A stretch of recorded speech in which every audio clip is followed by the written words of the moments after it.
Namaskar. Welcome to my English class. I am Dambodhar Boisya. Today we will learn how some passive sentences are turned into active, and also we will discuss the quasi-passive sentences, how they are turned into passive. Okay? Yes. আজি আমাৰ এই ভিডিঅ'টোত আমি আলোচনা কৰিবলৈ ওলাইছো যে passive সেন্টেন্সবোৰক কেনেকৈ এক্টিভলি ৰূপান্তৰ কৰা হয় বা কিছুমান বিশেষ পেসিভ সেন্টেন্স থাকে যিবোৰক আমি এক্টিভলি ৰূপান্তৰ কৰো আৰু লগতে আজি আলোচনা কৰিম আমি কোয়াসি পেসিভ সেন্টেন্সবোৰৰ বিষয়ে আজি আমাৰ এইটো পাৰ্ট 6 আৰু এইটো আমাৰ হাই স্কুল লেভেলৰ ষ্টুডেন্টৰ কাৰণে নৱম দশম শ্ৰেণীৰ ষ্টুডেন্টৰ কাৰণে আমাৰ যিখিনি ভয়েস চেঞ্জৰ দৰকাৰী কথা আছিল ইংলিশ গ্ৰামাৰৰ এইখিনি আমি পাৰ্ট আলোচনা কৰিছো ছাত্ৰছাত্ৰীসকলে আমাৰ আগৰ ভিডিঅ'বোৰ চালে তাৰ লগত সংগতি ৰাখি অলপ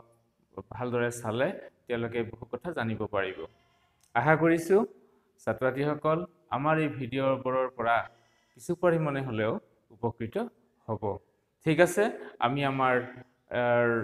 আজিৰ আলোচনালৈ আহিছো প্ৰথমতে আমি পেসিভ টু অ্যাক্টিভ এইখিনি কথা আলোচনা কৰিম পেসিভ টু অ্যাক্টিভ অৰ্থাৎ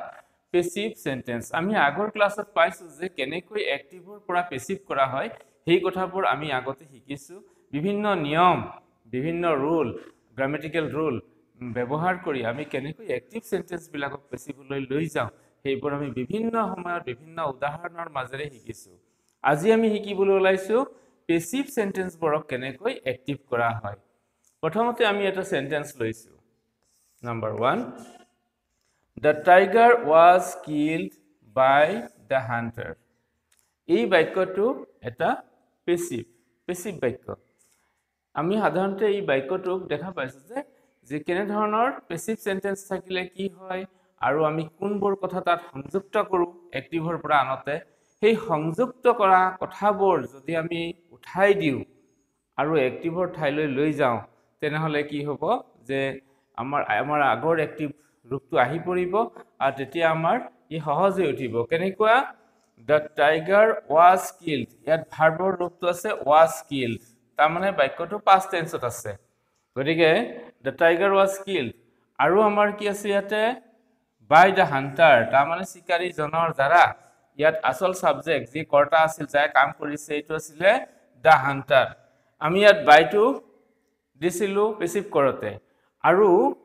past tenseত থকা be ভাৰ্বৰ ৰূপৰে হৈতে ইয়াত কি কৰিছো বাক্যটো ভাৰ্বৰ ৰূপ লিখিছো was killed the tiger was killed আৰু tiger টো আছিল অবজেক্ট এক্টিভ বাক্যৰ অবজেক্ট আছিল গতিকে এতিয়া আমি সেই ৰূপটো যদি হলনি কৰি দিও তেনেহলে কি হ'ব ইয়াত সাবজেক্টৰ ঠাইলৈ আহিব the hunter আমি ইয়াত the tiger ৰ ঠাইত কি আহিব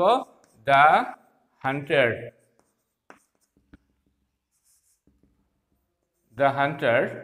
আৰু was killed আমি পেসিভ বাক্য গঠন কৰিবলৈ যাওঁতে সদায় be ভাৰ্বৰ অক্সিলাৰি be ভাৰ্বৰ সহায় লওঁ সেই কথাবোৰ আমি পাই আহিছো ছাত্ৰছাত্ৰীসকলে সেইবোৰ কথা সুন্দৰকৈ এতিয়া গম পাইছে জানিছে গতিকে আমি was killed সেই পেসিভ ৰূপটোক আমাৰ এক্টিভৰ ফৰ্মত যেতিয়া লিখিম তেতিয়া কি হ'ব the hunter killed the tiger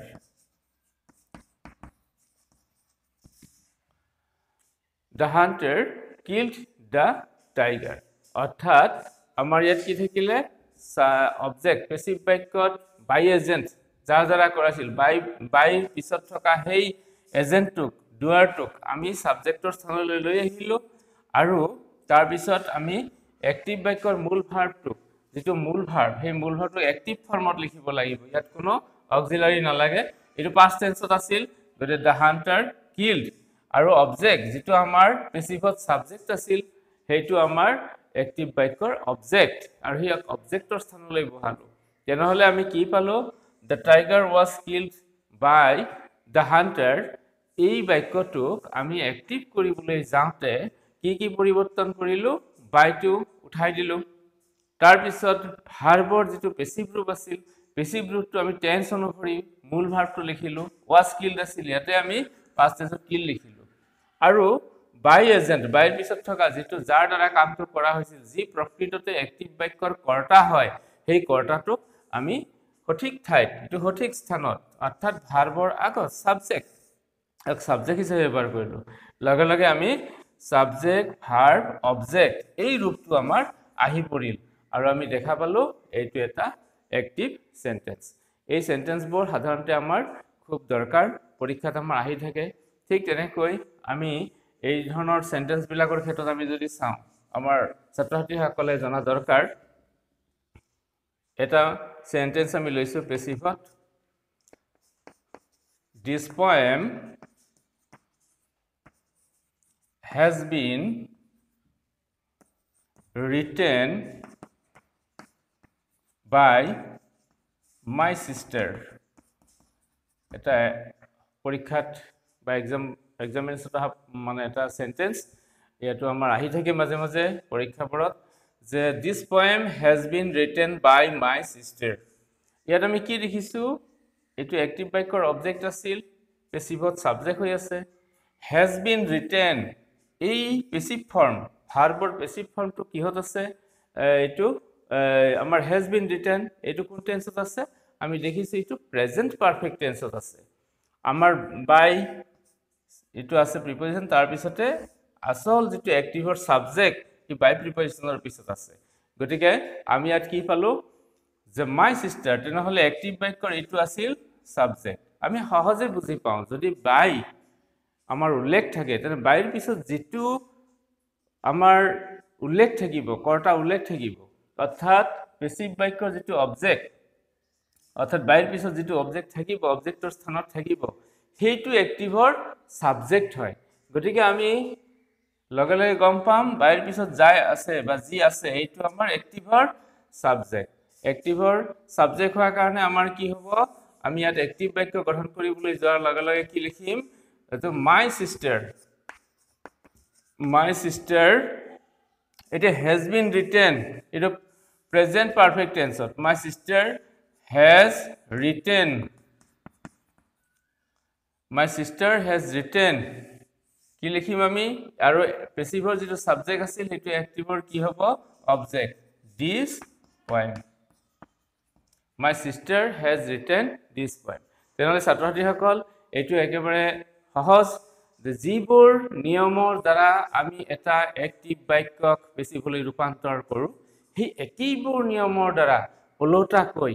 আমি পেসিভৰ পৰা এক্টিভলৈ গুচি যাওঁ মানে পেসিভৰ পৰা এক্টিভলৈ লৈ যাওঁ ঠিক আছে তেনেহলে আমি হেইটো সহজে ধৰিব পাৰিছো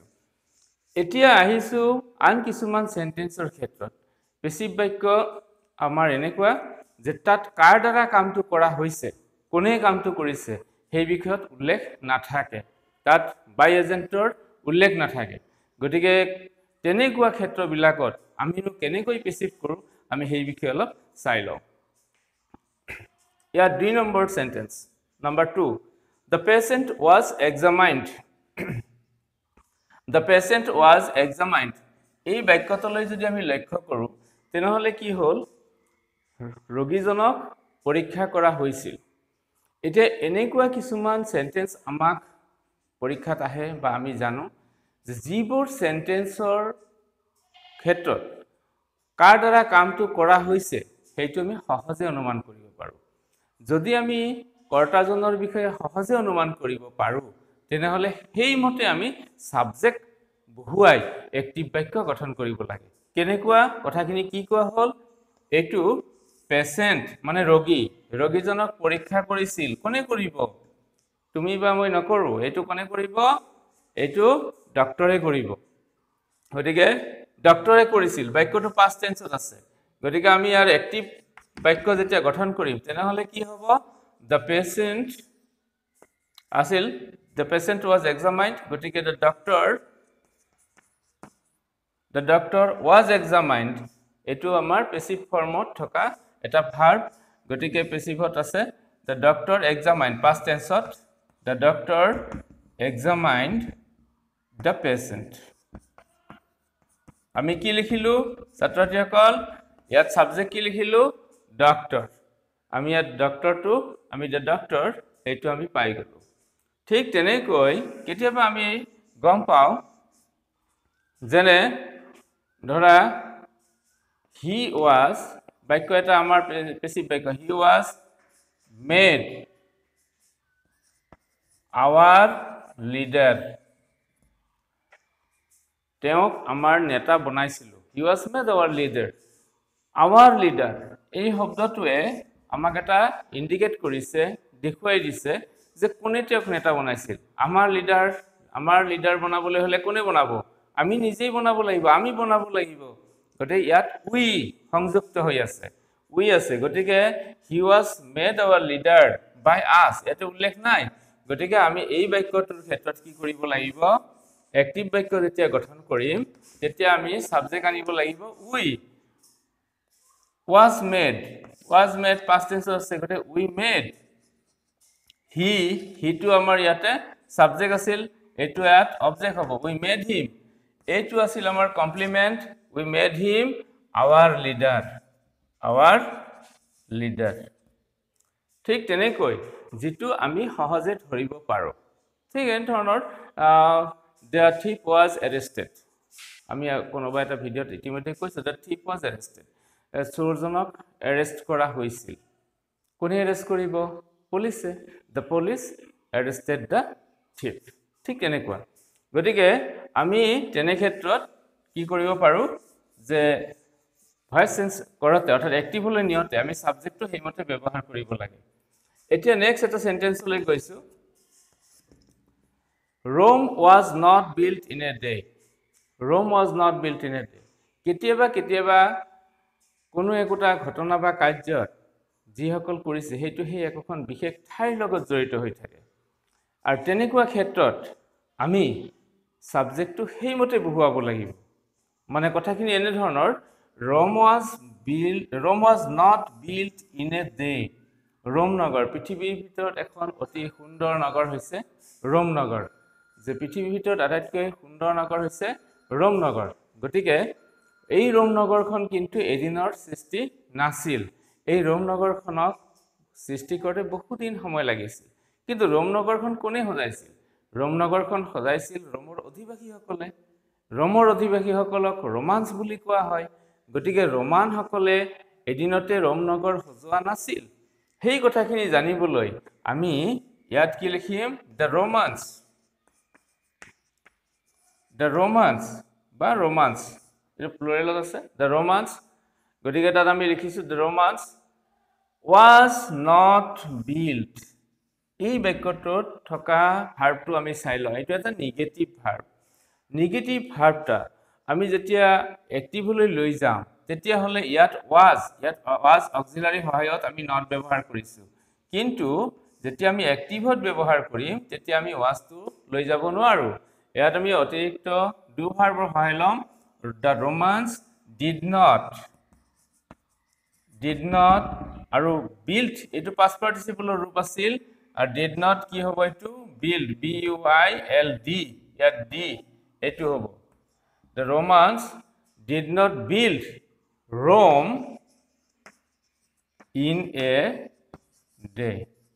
তাহলে আমি গম পালো the romance did not build Rome in a day অৰ্থাৎ যি ঘটনাটোৰ লগত যি ঠাইৰ মানুহ যুক্ত হৈ থাকে সেইখিনিৰ লগত আমি হেই মানুহখিনিক বা হেই সাবজেক্টক আমি এক্টিভত বহুৱাব লাগিব উদাহৰণ স্বৰূপে আমি আন এটা কথা ক'ব কৈছো Gandhiji is called the father of the nation Gandhiji আমাৰ জাতিৰ পিতা কাৰ কাৰণে only for the Indians not for other nations nations বিলাকৰ কাৰণে নহয় আমাৰ ইন্ডিয়াৰ কাৰণে হেতেও জাতিৰ পিতা গতিকে আমাৰ ইন্ডিয়ানস বিলাকে হেতেও জাতিৰ পিতা বুলি কয় গতিকে আমি এই ক্ষেত্ৰত কি পাম সেই বাক্যটো যদি কওঁ যে Gandhiji is called the father of the nation বাক্যটো এনেকৈ আহিব পাৰে যে Gandhiji is called the father of the nation এতিয়া গান্ধীজি কোনে কয় ইন্ডিয়ানস বোৰে কয় গতিকে আমি এইটো যদি এক্টিভ কৰোঁ তেনেহ'লে কি হ'ব দ্য ইণ্ডিয়ানছ এই ক্ষেত্ৰত আৰু এটা কথা ক'ব পাৰি ইণ্ডিয়ানছ বুলি কোৱাৰ লগে লগে আমি ভাৰতীয় আমি ভাৰতত থাকোঁ গতিকে ইয়াত আমি উই শব্দটোও ক'ব পাৰোঁ যে we call Gandhiji the father of the nations কিন্তু আমি আমাৰ ইণ্ডিয়াৰ ভিতৰতহে উইটো খাটিব কিন্তু এইটো জেনেৰেলাইজ কৰিব নোৱাৰোঁ গতিকে সেইকাৰণে আমি ইণ্ডিয়াৰ মানুহবিলাকে আমাক কি কোৱা হয় যে দ্য ইণ্ডিয়ানছ কল এইটো প্ৰেজেণ্ট টেন্সত আছে ইজ কল্ড সদায় মন কৰিব লাগিব এই যে ভাৰ্বৰ ৰূপটো আছে এইটো পাষ্ট টেন্স নহয় এইটো পাষ্ট পাৰ্টিচিপলৰ ৰূপ তাৰ আগত ইজ আছে গতিকে দ্য ইণ্ডিয়ানছ কল গান্ধীজী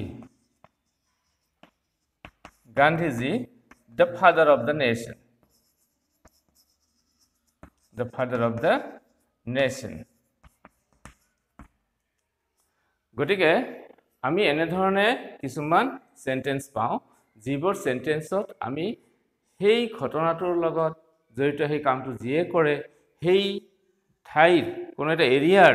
মানুহবোৰ যদি জড়িত হৈ থাকে আমি সেইমতে ব্যৱহাৰ কৰিব পাৰোঁ তেনেহ'লে আমি নেক্সট সেন্টেন্স এটালৈ যাওঁ আৰু কিছুমান এনেকুৱা বাক্য আছে যেটো সাৰ্বজনীন ইউনিভাৰ্সেল সকলোৱে কৰে আৰু সকলোৱে কৰা কাম বিলাকৰ ক্ষেত্ৰত যিবিলাক কাম সকলোৱে কৰে তেনেকুৱা কাম বিলাকৰ ক্ষেত্ৰত আমি এক্টিভ বাক্যৰ সাবজেক্ট হিচাপে পিপল ব্যৱহাৰ কৰিব পাৰোঁ কেনেকুৱা চাই লওঁ English is spoken all over the world এইটো সেন্টেন্সত কি আছে যে English is spoken all over the world এটা English and we know that English is a highly communicated language এটা ইংৰাজী হৈছে এটা খুব সৰ্বৰাহী ভাষা পৃথিৱীৰ বেছিভাগ মানুহেই এই ভাষাটো ব্যৱহাৰ কৰে for easy communication মানুহৰ ক্ষেত্ৰত সহজে মানে কমিউনিকেট কৰিব পাৰি এটো হেইভাবে it is a rich language এটা ধনী ভাষা উন্নত ভাষা গতি যি হোক আমি এই ক্ষেত্ৰত যেহেতু গোটেই পৃথিৱীখনত এটো গ্লোবালি ইউজ হয় গতি তেনেকুৱা ক্ষেত্ৰবিলাকত আমাৰ কি কৰা হয় মানুহে ব্যৱহাৰ কৰে এটা কমন এটা কথা এনে ধৰণৰ ক্ষেত্ৰত আমি কি লিখিব পাৰো যে যেতিয়া এক্টিভ কৰিম তেতিয়া আমি পিপল শব্দটো লৈ আহিব লাগিব পিপল speak English all over the world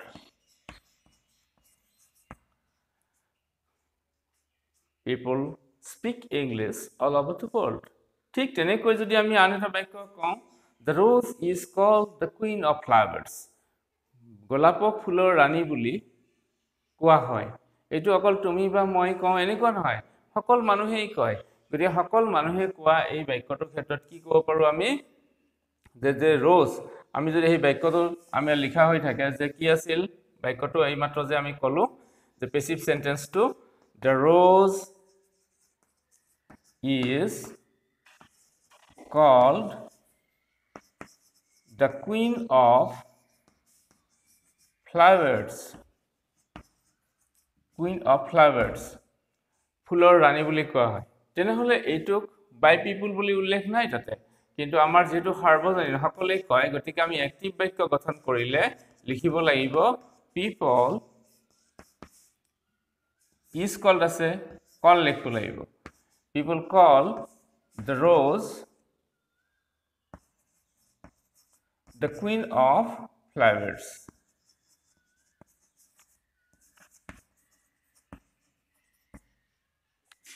ঠিক আছে ছাত্ৰছাত্ৰীসকল কিছু কথা বুজি পাইছে নিশ্চয় যে আমি কত পিপল ব্যৱহাৰ কৰো যিবিলাক কাম সাৰ্বজনীন সকলোৱে কৰে তেনেকুৱা ক্ষেত্ৰবোৰত এইবাৰ আমি কি কৰিব পাৰো আন কিছুমান সেন্টেন্স লৈছো যিবোৰ সেন্টেন্সত আমাৰ সাবজেক্টটো আমি অলপ অন্য ধৰণে লিখিব পাৰো যদি কিছুমান বিশেষ ব্যক্তিৰ দ্বাৰা কাম কৰা হয় তেনেহলে হেইমতে হেই নামটো দিব পাৰো নহলে আমি কি কৰিব পাৰো দে ব্যৱহাৰ কৰিব পাৰো সাবজেক্টক এক্টিভ বাক্যত সাবজেক্টক দে হিচাপে ব্যৱহাৰ কৰি আমি লিখিব পাৰো কেনে ধৰণৰ যেনে the bridge was repaired bridge মানে দলংখন মেৰামতি কৰা হৈছিল দলংখন মেৰামতি কৰিছিল কোনে কৰিছিল ওয়াৰ্কাৰ্স বিলাকে কৰিছিল গতিকে কৰ্মচাৰী বিলাকে বা যিসকলে কাম কৰি আছিল বনুৱা বিলাকে তেওঁলোকে কৰি আছিল গতিকে তেনে ক্ষেত্ৰত আমাৰ কি কৰা হয় যে এটো the bridge was repaired গতিকে আমি কি কৰিব পাৰো ইয়াত they ব্যৱহাৰ কৰিব পাৰো এক্টিভ বাক্যত they repaired the bridge they repaired the bridge আমি কি লিখিলো ইয়াতে কোনোবা ইয়াতে কি লিখিব পাৰে the workers লিখিব পাৰে এটো শুদ্ধ হয় the workers কিন্তু আমি যদি কমনলি এটো the workers লিখিব পাৰো the workers repaired the bridge that is also correct কিন্তু ইহতে কামটো কি কৰিছিল the workers repaired the bridge কো পাৰো আৰু আমি ওয়াৰ্কাৰ্সৰ কথাটো গম নাপালে আমি দে বুলি উল্লেখ কৰিব পাৰো ঠিক তেনেকৈ আন এটা সেন্টেন্স যেটো পৰীক্ষাত আহি থাকে এইবোৰ পৰীক্ষাত আহি থকা সেন্টেন্স ছাত্ৰছাত্ৰীসকলে মনোযোগ দি চোৱা দৰকাৰ আমাৰ কেনেকৈ the dead body was removed from the street এটা সেন্টেন্স আহি থাকে পেসিভ বাক্য এটো the dead body was removed from the street এটা common sentence the dead body was removed from the street এটো কোনে গৈ কৰিছে হেতু আমি গম নাপাম বাই কাই কৰিছে বাই এজেন্টে উল্লেখ নাই এনেকুৱা ক্ষেত্ৰবিলাকত আমি এক্টিভ বাক্য লিখিলে আমি দে লিখিব পাৰো তেওঁলোকে যিয়ে গৈছে আমি তেওঁলোক বুলি কৈছো যে দে removed past tense আছে they removed the dead body they removed the dead body আমি এটো সাবজেক্ট ভার্ব অবজেক্ট কৰপৰা from the street এখানে এনে কৰি from the street গৰে ঠিক তেনেকুৱা আমি এই ধৰণৰ সেন্টেন্স বোৰৰ ক্ষেত্ৰত আমি দে ব্যৱহাৰ কৰিব পাৰো ছাত্ৰছাত্ৰীসকল আমি কোড দে ব্যৱহাৰ কৰিব পাৰো সাবজেক্ট হিচাপে এক্টিভ বাক্যত গম পালো যে পেসিভৰ পৰা এক্টিভ কৰতে বাই এজেন্টৰ উল্লেখ নাই কিন্তু আমি দে ব্যৱহাৰ কৰিছো আৰু কি ক্ষেত্ৰত কৰিছো হেতু নিশ্চয় গম পালা এতিয়া আমি আহিছো আন একবিধ সেন্টেন্সলৈ পেসিভ বাক্য এই ক্ষেত্ৰত কি কোনে কামটো কৰিছে হেতু একেবাৰে আমাৰ জনা নাথাকে আননোন আৰু আননোন যদি হৈ থাকে তেনেহলে আমি এটো someone ব্যৱহাৰ কৰো কেনেকুৱা এই সেন্টেন্সটো চাও my pen was stolen মোৰ কলমটো চুৰি হৈছে আমি তো নাজানো কোনে চুৰ কৰিছে কোনোবাই চুৰ কৰিছে জানিলে তো ধৰিব পাৰিলো হেতেন কলমটো পালো হেতেন নহয় নে কিন্তু আমি কি কৰিছো যে ইয়াত কলমটো কোনে চুৰ কৰিছে এটো আমি নাজানো তেনেকুৱা ক্ষেত্ৰত কি হ'ব আমাৰ এক্টিভ বাক্য লিখিবলৈ গলে যে my pen was stolen by এজেন্টৰ উল্লেখ নাই ইয়াতে গতিকে আমি এক্টিভ কৰিলে কি লিখিব লাগিব কোনোবাই চুৰ কৰিছে এটা someone was stolen হলে কি হ'ব someone stole my pen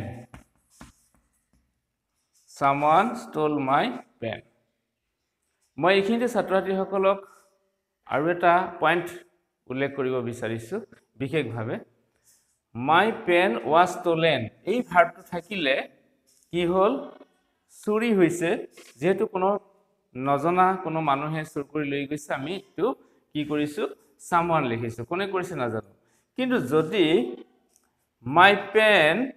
এই বাক্যটো যদি এনেকৈ থাকিলে হেতেন my pen has been lost তেনেহলে কি লিখিবা কি লিখা হ'ব আমি এক্টিভ কৰিলে কি লিখিম my pen has been lost তানে মোৰ কলমটো মোৰ লগত পৰে হেৰালে গতিকে ইয়াত সাবজেক্টটো অটোমেটিক্যালি আমি গম পাইছো ইয়াত আই যুক্ত হৈ আছে গতিকে ইয়াত হেৰালে যদি এই বাক্যটো এনেকৈ আহে যে has been lost আৰু হে আগৰটো আছিল was stolen তেনেহলে কি লিখিব লাগিব এই বাক্যটোৰ ক্ষেত্ৰত মই ইটো স্পেশালি কৈ দিছো ইয়াতে বিশেষভাৱে দৰকাৰী এটো জানিব লগা যে my pen has been lost তেনেহলে লিখিব লাগিব I have ইয়াৰ এক্টিভ ফৰ্মটো হ'ব I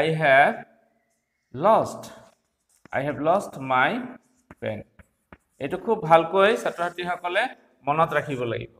কাৰণ যদি lost শব্দটো থাকে তেনেহলে সাবজেক্টটো I হ'ব যে I have lost my pen আৰু যদি stolen থাকে তেনেহলে কি হ'ব বা stole থাকে তেনেহলে someone stole my pen. ঠিক আছে পাৰ্থক্যটো গম পালা কেতিয়াবা পৰীক্ষাত আহি থাকে ইয়াত অলপ বুদ্ধি কৰি দি দিয়ে আৰু গতিকে someone stole my pen আমি আকৌ গৈছো সেন্টেন্সটোলৈকে এনেকুৱা ক্ষেত্ৰত কোনে কৰিছে এটো যদি আমাৰ একেবাৰে জনা নাথাকে কমপ্লিটলি unknown তেনেহলে আমি someone ব্যৱহাৰ কৰো কেনেকুৱা সেন্টেন্স আৰু এটা কৈছো যেনে পেছিভত দিয়া আছে the man was killed in the jungle যে মানুহজনক জংগলত মাৰিছে the man was killed in the jungle তেনেহলে কি লিখিব লাগিব এক্টিভ কৰিলে এটো আমি নাজানো কোনে মাৰিছে someone killed the man in the jungle গতিকে আমি কি পাও someone killed the man in the jungle ঠিক আছে গতিকে আমাৰ এনে ধৰণৰ ক্ষেত্ৰত মানে যিকিটা কথা আমি উল্লেখ কৰিলো এই ছয়টা পইণ্ট এইকিটাত আমাৰ কি হল যে কেনেকৈ আমি সাবজেক্ট ব্যৱহাৰ কৰি এক্টিভ বাক্য গঠন কৰো তো ছাত্ৰ-ছাত্ৰীসকল এইবাৰ আহিছো আন কিছুমান সেন্টেন্স অলপ ক্ৰিটিকেল সেন্টেন্স যিবোৰ সেন্টেন্সত আমি কি কৰো যে সাবজেক্টবোৰ অলপ বেলেগ হয় যেনে আমি এবাৰ 7 নম্বৰ যেটো সেন্টেন্স আছে কি আছে a promise should be kept promise মানে এটা প্ৰতিজ্ঞা ৰক্ষা কৰিব লাগে বা ৰক্ষা কৰা উচিত প্ৰতিজ্ঞা এটা ৰক্ষা কৰা উচিত a promise should be kept এনে ধৰণৰ সেন্টেন্স বিলাকৰ ক্ষেত্ৰত আমি এতিয়া কেনেকৈ এক্টিভ বাক্যটো গঠন কৰিম তেতিয়া আমাৰ লিখিব লাগিব the one should keep one's promise যে যিকোনো এজন মানুহে তেওঁৰ প্ৰতিজ্ঞাটো ৰক্ষা কৰিব লাগে অৰ্থাৎ আমি ইয়াত কি লিখিলো one should keep ইয়াত যিকোনো মানুহক বুজাইছে oneৰ দ্বাৰা যে one should keep one's promise his promise নহয় one's promise এটো ভুল কৰিব নালাগিব যে এটো his promise নহয় one should keep his promise নে নহয় one should keep one's promise এটো ঠিক আছে তেনে ধৰণে আন এবিট সেন্টেন্স আমি গৈছো যেটা খলনি হৈ থাকে সাবজেক্টবোৰ খলনি হৈ থাকে কেনেকুৱা I was এটা বাক্য লৈছো I was obliged to go ইয়াত বাক্যটো যে I was obliged to go মই যাবলৈ বাধ্য হৈছিলো এটো হল পেসিভ বাক্য মই যাবলৈ বাধ্য হৈছিলো I was obliged to go কিন্তু কিয় কেনেকৈ বাধ্য হৈছিলো পৰিস্থিতিয়ে বাধ্য কৰিছিল আমি কি কওঁ পৰিস্থিতিয়ে বাধ্য কৰিছিল তেনেকুৱা ক্ষেত্ৰত পৰিস্থিতিৰ ইংলিশটো কি এটো circumstances and the word circumstances it is always used in the plural form সদায় মনত ৰাখিব লাগে ছাত্ৰ-ছাত্ৰীসকলে circumstance মানে পৰিস্থিতি আৰু হেতু সদায় প্লুৰেল ফৰ্মত ব্যৱহাৰ হয় circumstances গতিকে আমি কি লিখিম ইয়াতে circumstances গতিকে যে circumstances এটো obliged past tense আছে was obliged circumstances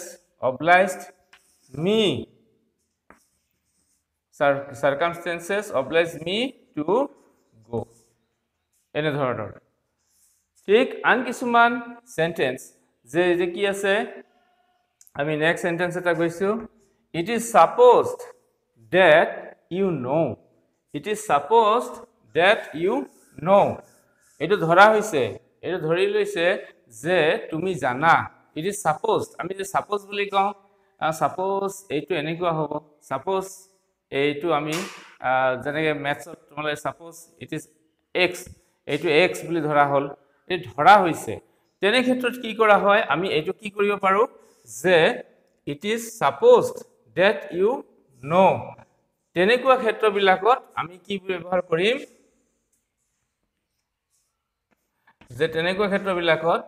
people believe, আমি এনেকৈ কৈছোঁ যে বাক্যটো ইয়াতে লিখি দিছোঁ মই, পেচিভ বাক্যটো ইট ইজ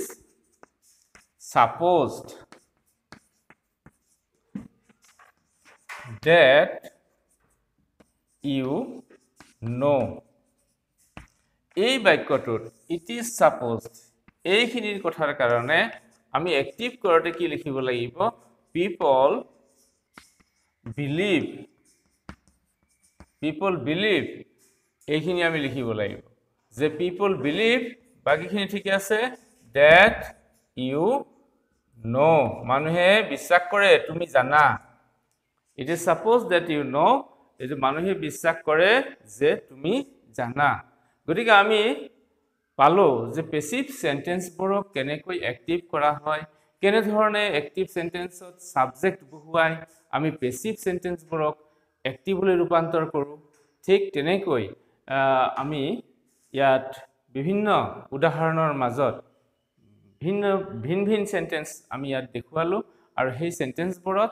আমি ৰূপান্তৰবিলাক ছাত্ৰ-ছাত্ৰীসকলক দেখুৱালোঁ। ছাত্ৰ-ছাত্ৰীসকলে নিশ্চয় আমাৰ পেচিভ টু এক্টিভ, পেচিভৰ পৰা কেনেকৈ এক্টিভ কৰা হয় সেই কথাখিনি গম পালে। এইবাৰ আহিছোঁ কোৱাচি পেচিভ সেন্টেন্সবোৰলৈ। এতিয়া কোৱাচি পেচিভ সেন্টেন্সবোৰ যে ইয়াত কি আছে, কোৱাচি পেচিভ সেন্টেন্সবিলাকৰ ক্ষেত্ৰত আমি দুটা কথা পাওঁ, সেইটো হৈছে কেনেধৰণৰ সাবজেক্ট ভাৰ্ব কমপ্লিমেণ্ট, আৰু অৰ্থাৎ কমপ্লিমেণ্টাৰী সৈতে আৰু কিছুমান কমপ্লিমেণ্ট নথকা, দুটা ইয়াত ষ্টাইল আছে বা টাইপ আছে। কোৱাচি পেচিভ সেন্টেন্সবোৰৰ বিষয়ে আমি আগতেই আমাৰ এটা ভিডিঅ'ত কৈছোঁ যে those are quasi passive sentences which are active in form but passive in sense, সেইবোৰেই কোৱাচি পেচিভ সেন্টেন্স যিবোৰ দেখাত এক্টিভৰ দৰে কিন্তু মানে তাৰ ভাৱটো কিহৰ দৰে, পেচিভৰ দৰে, কিন্তু এইবোৰকো একোটা আকৌ পেচিভ ফৰ্মলৈ লৈ অহা হয়। কেনেধৰণৰ যে ইয়াত 1 নম্বৰ সেন্টেন্স হানি টেষ্ট সুইট, আমি এটা বাক্য ইয়াত পাওঁ যে হানি টেষ্ট সুইট, তেনেহ'লে এই বাক্যটোক যেতিয়া পেচিভ কৰিম তেতিয়া কি হয় যে হানি, হানি মানে কি মৌ, মৌ মিঠা, মৌৰ সোৱাদ মিঠা, তেনেহ'লে হানি ইজ সুইট, মৌ মিঠা লাগে আৰু মৌৰ সোৱাদটো হয়, মৌ মিঠা হয় কেতিয়া, when, এইখিনি দিবলৈ when it is tasted, when it is tasted, এই অংশটো ইয়াত জৰা দিব লাগে যে হানি is sweet when it is tasted। ঠিক তেনেকৈ আমি যদি কওঁ ইয়াত এক্টিভৰ ফৰ্মত the rose smells sweet, তেনেহ'লে কি হ'ব, একেবাৰে ইজি, আমি পাই গ'লোঁ ইয়াৰ ফৰ্মুলাটো কেনেকুৱা, the rose is sweet when it is smelled। এতিয়া কথা হ'ল আমি rose is মানে কি আছে, as a rose, the rose আৰু এইটো সুইট, এই যে rose is sweet, honey is sweet, the honey taste sweet, এই ভাৰ্বটো আমি ৰাখি থৈ যিটো থাকিব যে rose is sweet, honey is sweet, এইটো লিখিম। লিখাৰ পিছত আমাৰ হোৱেন ক্লজ এটা আহিব, আৰু হোৱেনৰ পিছত আমাৰ যিটো সাবজেক্ট থাকে তাৰ সলনি আমি ইট ব্যৱহাৰ কৰিম। তাৰ পিছত এই ভাৰ্বটো যে থাকিব, এই ভাৰ্বটোক আমি পেচিভ ফৰ্মত লৈ যাম, ইজ, প্ৰেজেন্ট টেন্সৰ কাৰণে ইজ, আৰু তাৰ পিছত মূল ভাৰ্বৰ পাষ্ট পাৰ্টিচিপল সেইটো স্মেল্ড, গতিকে কি হৈছে, এইটো মূল ভাৰ্বৰ পাষ্ট পাৰ্টিচিপল স্মেল্ড, ই স্মেল্ড হৈছে। ঠিক তেনেকে হানি টেষ্ট সুইট থাকিলে হানি is sweet when it is, test থাকিলে টেষ্টেড হ'ব, গতিকে বা টেষ্টেড আমি লিখিছোঁ। গতিকে এনেধৰণে আমি এইটোত কিহেৰে যে য'ত আমাৰ এটা কমপ্লিমেণ্ট থাকে কমপ্লিমেণ্টাৰী হৈ থাকিলে আমি এনেকৈ কোৱাচি পেচিভ চেণ্টেন্সবোৰ লিখিব পাৰোঁ আন এবিধ আছে তাত কোনো কমপ্লিমেণ্ট নাথাকে সেইটো আমি কেনেকৈ চাই লওঁ সেইবিধ চেণ্টেন্সৰ ক্ষেত্ৰত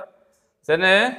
the trumpets are sounding চেণ্টেন্সটো আমি লিখিছো ইয়াতে the trumpets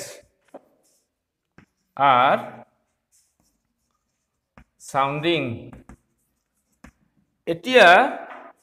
এই ধৰণৰ বাক্যবোৰ the trumpets are sounding তেনেহলে কি কৰা হয় এটো কন্টিনিউয়াস ফৰ্মত আছে তে এটো আমাৰ কি হয় trumpets মানে সেই পেপাবোৰ যিবিলাক বজাই থাকে trumpets আমি দেখা পাই থাকো নহয় ডাঙৰ মুখত লৈ ডাঙৰ ডাঙৰ পেপাবোৰ যে বজায় এই trumpets সেইবোৰ শব্দ হৈ আছে the trumpets are sounding আমি আৰ্মিত গ্ৰুপ বিলাকত অৰ্কেষ্ট্ৰা গ্ৰুপ বিলাকত দেখা পাওঁ এই trumpets বোৰ the trumpets are sounding তেতিয়া আমাৰ কি হয় the trumpets এটো লিখিব লাগিব the trumpets are ইয়াতে একো নাই একেবাৰে হস ing যোগ হৈ আছে being লিখিব লাগিব ইখিনি যি আছে হেটো হেয়া থাকিব কেৱল ইয়াতে being sounded এটো লিখিব লাগিব যদি লিখা হয় the drums are আমি যে এনেকে লিখো the drums are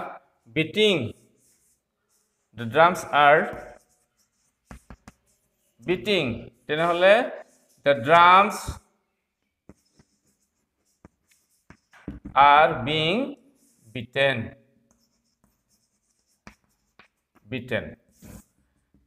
তেনেহলে আমি গম পালো যে কোৱাচি পেচিভ সেন্টেন্সৰ ক্ষেত্ৰত কেৱল মানে কি আছে দুটা সৰু সৰু কথা আছে নিয়ম আছে আৰু সেই নিয়ম অনুসৰি আমি ইয়াত কোৱাচি পেচিভ সেন্টেন্সৰ কথা আলোচনা কৰিলো তেনেহলে ঠিক আছে ছাত্ৰছাত্ৰীসকল আমাৰ আজিৰ এই পাৰ্টটো ভিডিওৰ যেটো ক্লাস হল এই ক্লাছত আমি পেচিভৰ পৰা কেনেকৈ এক্টিভ কৰা হয় তাৰ বিষয়ে বিভিন্ন উদাহৰণৰ মাজেৰে আমি প্ৰকাশ কৰিলো লগতে কোৱাচি পেচিভ সেন্টেন্সবোৰৰ ক্ষেত্ৰত কেনেকৈ পেচিভ ফৰ্ম বিলাক লিখা হয় সেইবোৰৰ কথাও কিছু আলোচনা কৰিলো এই ভিডিওটোৱে নিশ্চয় আমাৰ ছাত্ৰছাত্ৰীসকলক কিছু পৰিমাণে হলেও সহায় কৰিব আৰু মই আগৰ ভিডিও বিলাকতো কৈছো যে ছাত্ৰছাত্ৰীসকলে মনোযোগেৰে প্ৰথমৰ পৰা শেষলৈ ভিডিওবোৰ চাওক এইখিনিতে আৰু এটা কথা উল্লেখ কৰিছো আমাৰ এই ভিডিওবোৰ আমি ইয়াত যি ভিডিওৰ যোগেৰে ক্লাস কৰিছো এটো সম্পূৰ্ণ আমাৰ অভিজ্ঞতাৰ পৰা সম্পূৰ্ণ আমাৰ শিক্ষকতা জীৱনৰ অভিজ্ঞতাৰ পৰা আমি ইয়াত প্ৰকাশ কৰি আহিছো ই কোনো অনুকৰণত নহয় গতিকে আমি আমাৰ ছাত্ৰছাত্ৰীসকল হেইসকল ছাত্ৰছাত্ৰী যিসকল আমাৰ বিশেষকৈ এছামিজ মিডিয়ামৰ ছাত্ৰছাত্ৰীসকলে যাতে খুব ভালকৈ আৰু বুজিব পাৰে অন্যান্য ছাত্ৰছাত্ৰীসকলে চাই ইয়াত উপকৃত হ'ব পাৰে কিন্তু ইয়াত অসমীয়া মিডিয়ামৰ ছাত্ৰছাত্ৰীসকলৰ কাৰণে আৰু হেইসকল ছাত্ৰছাত্ৰী যিসকলে অলপ কমকৈ কিছুমান কথা জানি আছিল তেওঁলোকৰ কাৰণে আমি হেই বাৰে বাৰে সহজ সৰলকৈ ইয়াত উপস্থাপন কৰি কথাবোৰ ক'বলৈ যত্ন কৰিছো আশা ৰাখিছো ভিডিওটো ভাল পালে সকলোৱে শেয়াৰ কৰিব সাবস্ক্ৰাইব কৰিব সকলোৰে উপকাৰ হওক এইটো আশা ৰাখি আজিলৈ ইমানতে সামৰিছো all the best thank U